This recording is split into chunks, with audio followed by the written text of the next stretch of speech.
Isa sa pinakamalaking inspirasyon na nagbigay sa'kin, ang Ong Fam. Dahil nakita ko, lahat ng ngiti nila totoo habang ginagawa o habang na-experience yung pagka-camping.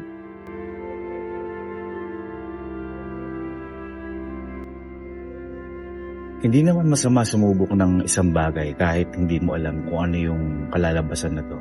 Kung hindi ka ba magiging masaya o magiging masaya ka. Ang masama, hindi mo sinubukan at hindi mo nalaman kung ano ang puwedeng pakiramdam kapag ginawa mo isang bagay na. Kaya ngayong araw, may susubukan ako isang bagay na hindi ko masubok-subukan noon dahil pakiramdam ko hindi ako magiging masaya kapag sinubukan ko 'to o magiging pagod lang sa'kin 'to. At eto, yung pagka-camping. Kung bakit nasabi kong hindi ako magiging masaya kasi nabubuhay pala yung tatay namin. Gusto niya na talagang iparamdam sa amin mag-camping. Kaso nga lang, wala siyang naging oras kasi mas inuuna niya, syempre, yung magtrabaho para magkaroon kami ng pera. Ngayon, kung bakit gusto niyang pasubukan kasi ako nga ayaw ko mag-Boy Scout noon kasi pakiramdam ko mainitan lang ako. Gagawa ka ng apoy ng sarili mo, may lighter naman, matutulog ka sa tent, may bahay ka naman, magpapaypay ka, may electric fan ka naman.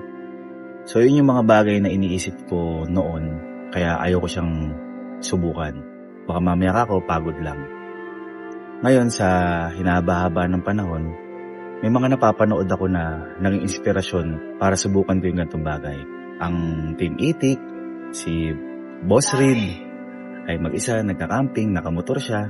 At ang isa sa pinakamalaking inspirasyon na nagbigay sa akin, ang Ong Fam. Dahil nakita ko, lahat ng ngiti nila totoo habang ginagawa o habang na-experience yung pagka-camping. At isa sa pinakamalaking rason kung bakit gusto kong gawin to. Dahil nakakapagod din, nakaka-burnout din, lahat na nangyayari sa ginagalawan naming mundo. Kaya kahit isang araw lang, aalis muna kami o didisconnect muna kami sa mundo na nakasanayan namin. Kaya yun, tara mga Mouncer, alam mo ng prank-prank o kalokohan ngayon. Susulitin lang muna namin yung buhay. Kaya tara, samahan nyo kami.